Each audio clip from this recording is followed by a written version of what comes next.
breaking news. Well, I guess not really breaking news. It's a little older. Couple hours, but in Berwick, PA, you got 2 dead, 17 injured. Guy drove a car through a crowd of people that was having a benefit for a family that there's 10 people in a house that died in a house fire. 3 kids and 7 adults, I think it was. I do remember reading about that. They're having a fundraiser to, I guess, to pay for funeral costs, and some dirtbag decided to drive through this fundraiser, and now we're up to, it first started there was 13 injured and 1 dead. Now we're up to 2 dead and 17 injured. After this, the guy who drove through the thing, he drove off and he crashed his car. And when he crashed his car, there was a report he beat a woman. There was somebody beating a woman with a hammer, and he beat her to death too before he was taken into custody. And this guy's also the suspect in the arson case too. So he sounds like a real douchebag, you know. Anyways, I got the state police. I got their little briefing they put out here. So I'm going to play this real quick, but it's sick. Everybody good? Everybody set? Okay, I'm going to start off by introducing everybody. To my immediate left is Major Christopher Paris, Pennsylvania State Police. Columbia County Assistant District Attorney Dan Lynn. Columbia County Assistant District Attorney Rebecca Zoshak. And to my right would be Luzerne County Assistant District Attorney Drew McLaughlin. I'm Trooper Anthony Petrosky, Troop N, Public Information Officer. On Saturday, August 13th this year, approximately 6:15 p.m., Pennsylvania State Police Bloomsburg received a call to assist Berwick Police Department with a vehicle that drove through a community event on West 2nd Street, Berwick Borough, Columbia County. Upon arrival, troopers and officers discovered multiple people injured, along with 1 individual deceased. Shortly thereafter, Pennsylvania State Police Shikshinny received a call of a male that was physically assaulting a female in Nescopeck Borough, Luzerne County. Upon their arrival, they discovered a male who was in custody, placed in custody by a municipal police department, along with a female who was deceased. The male, who was the suspect in both incidents, is in custody as we speak in PSP Shikshinny. At this time, there is 1 confirmed fatality from the Berwick crash, along with 17 people injured. 12 of those people injured were transported to Geisinger, Danville. 3 were transported to Geisinger, Wyoming Valley, 1 to Berwick Hospital, and 1 to Geisinger, Bloomsburg, to be treated for injuries sustained in the crash. In the Nescopeck incident, there is 1 confirmed fatality. These investigations are very active. The Columbia County District Attorney's Office, along with the Troop N Major Case Team, are investigating the Berwick crash in Columbia County. The Luzerne County District Attorney's Office, along with the Troop P Major Case Team, are investigating the homicide that occurred in Nescopeck Borough, Luzerne County. An updated news release will be disseminated later on to include the suspect's name and charges. As of right now, again, these investigations are very active. Information is being compiled. With that being said, we only want to put out accurate information. So only accurate information will be released. So we ask that you bear with us as we distribute information. With that being said, we ask anybody out there who may have video surveillance or still photos of either incident to help with this investigation. At this time, we'll take any questions you may have. Where can people send photos or videos of the incident? They can contact Pennsylvania State Police Shikshinny or Pennsylvania State Police Bloomsburg Barracks, or just call 911 and say, I have information, I have video surveillance from the Berwick incident, and they will get it to the right police department. At this time, does it look like the driving of the vehicle into the event was intentional? That's something that is currently under investigation. We have interviews to conclude, we have video surveillance to look at. More information on that will be released. it's very unfortunate that this happened, and we want to compile all pieces to put this investigation together and do it thoroughly and as accurate as could possibly be. You said this person who's in custody is a suspect in both of these incidents today. Is he a suspect? Is this person a suspect in any other investigation currently happening? At this time, no. Okay. Over in Nescopeck, that there was a car accident, and that's how the suspect was taken. That he crashed into a vacant car. Can you confirm that? We received a call of an incident that was in progress in Nescopeck Borough. The exact specifics we don't have at this time. Again, putting everything together that will be released at a later date. We only want to keep accurate information out there right now so people have correct and accurate information. Do you know what the relationship was between the suspect and the person that was accused, that he's suspected of killing? At this time, we're not going to release that. Is this the active investigation on Ridgewood Avenue, where there's a heavy police presence right now? In Nescopeck? In Nescopeck, yes. I would imagine so. Okay. I'm not 100% sure if there's another incident going on or if that's where this incident occurred. Both scenes are very active. Right. We're talking about a homicide here, so both scenes, again, are very active.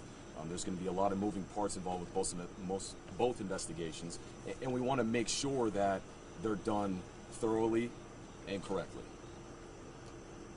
Was the person in Nescopeck, we heard she was beaten to death with a hammer. Is this true? We're not going to confirm that right now.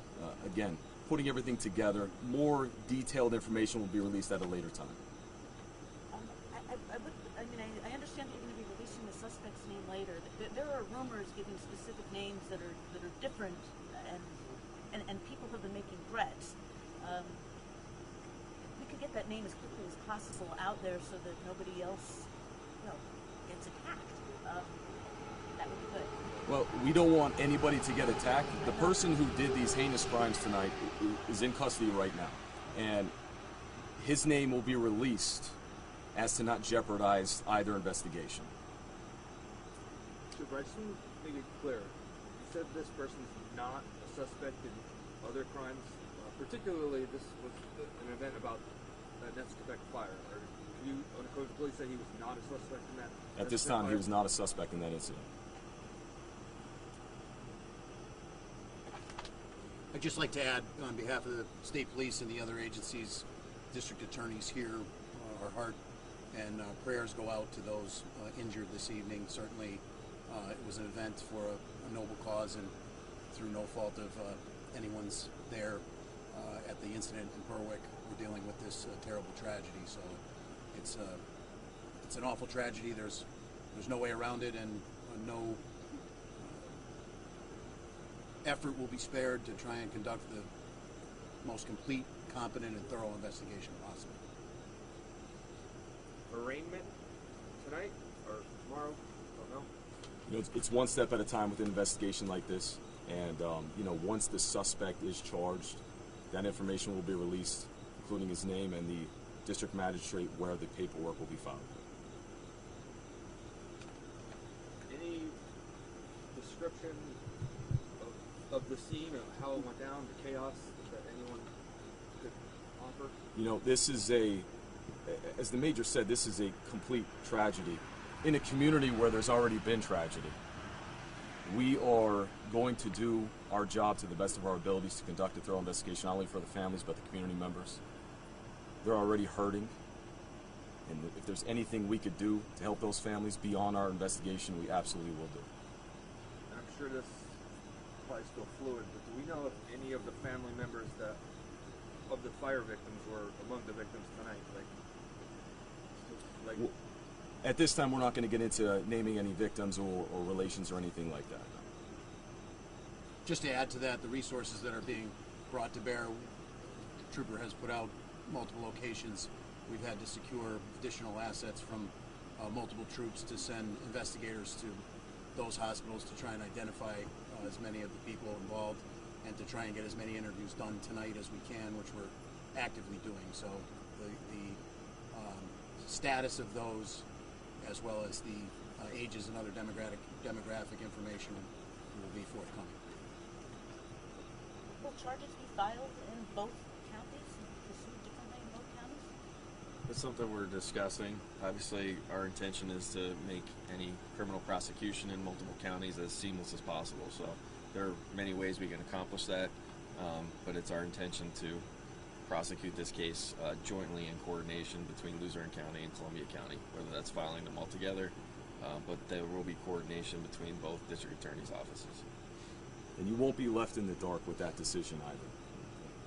How will we get the information? I feel kind of lucky that I heard about this particular press release or press conference at all. You get with me afterwards. I'll make sure I get your email and you'll get every piece of information out there. Okay. Anything else? As always, we appreciate your cooperation. Thank you very much.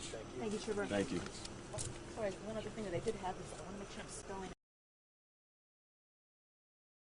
All right, Gary, there you have it. We'll go with what they say. They're saying, one deceased, 17 injured. I've read articles that said 2 and 17. I read articles that said that the suspect was also, he was a suspect in a house fire too, but we'll go with what they say. I'm not saying, what I read is right, but so right now we know one deceased, 17 injured. Okay, the girl. I mean, that's where they got 2 deceased and 17 injured. I forgot about the girl. But either way, this is sick. They're raising money for these fire victims for their funerals. I don't think this dirtbag should even get a day in court. I think he should be just taken out back and, well, you know what I mean. I can't say it. Can't promote violence on here. But I'll keep an eye on this story. This is sad. You really can't go anywhere anymore without worry about, shooting, car running through a group of people. It's sad what America's come to, But I'll keep on this story. When they release his name, charges and stuff, we'll see what kind of background he has and stuff. But anyways, guys, I just wanted to bring this to you. This is something I don't like reporting on. It's bad. It's disgusting, and I would have been okay if the cops didn't take him into custody and, put one in the old chrome dome, if you know what I mean. But thank you, guys.